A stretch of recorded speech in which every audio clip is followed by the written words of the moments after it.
Бүгүнкү күндө айтып атпайсызбы, бул кай бир депутаттар айтат, бир айыл өкмөттүн акчасы. Бул кай бир мисалы дотацияда турган Кыргызстанда 83%-дан ашык биздин айыл өкмөттөр көпчүлүгү дотацияда турат. Ошол баягы дотацияда турган айыл өкмөттөр алса, кай бир айыл өкмөттөрдүкү 2 миллиондон ашпайт, 1,5 миллион сом. Миллион сомдуктар бар. Ошонун кеминде бүгүнкү бул 30 миллион ашык экен. Почти 35 миллионга чейин бул 10 айыл өкмөттө бер жагы түшөт да. Бер жагы. Эми бүгүнкү күндө мынакей бул кармалган зам министр ачык айтканда буга чейин да баягы билесиздер, бул жол эң көп акча бул мамлекеттен бөлүнгөн акча, тышкы карыздардан кирген акча көпчүлүгү бул жолго бөлүнгөн 70%. Ошонун мынакей ичинде буга чейин 2 министр транспорт жумуштан кетти. Бирөөсү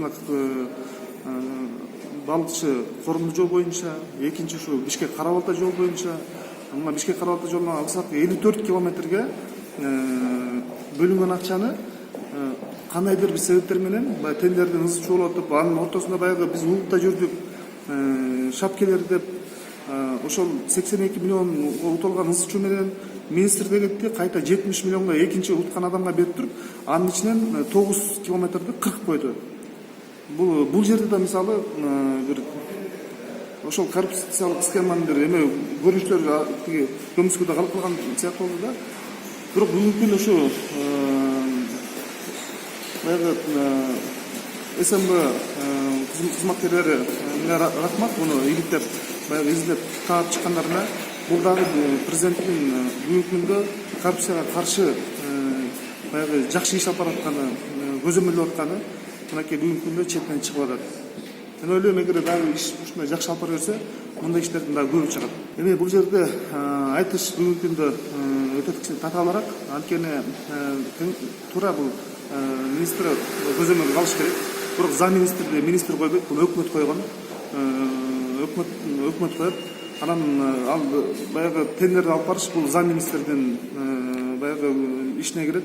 Анан ал жерде кандай иш алып барды, эмне кылды, бул боюнча министр толук баягы күнөөлүү болобу, жооп бериш керекпи, жооп бербеш керекпи, буна убакыт көрсөтөт. Бул эми палатадан да бир топ маселе айтылат, өкмөткө да айтылат. Бирок министрдин өзүнүн алып бараткан иштери жакшы иштер абдан көп. Чынында эгер бул зам министрди кайсы өкмөттө бекитилгендиги менен так маалымат жок. Азыркы дагы буга чейинки кеткен Сапар Исаковдун дагы сөзсүз түрдө бул кайсы министр баягы коррупциялык схемага аралашса, же ошол зам министр болобу, өкмөт койгон адам, анда өкмөткө өзү да жооп бериш керек деп ойлойм.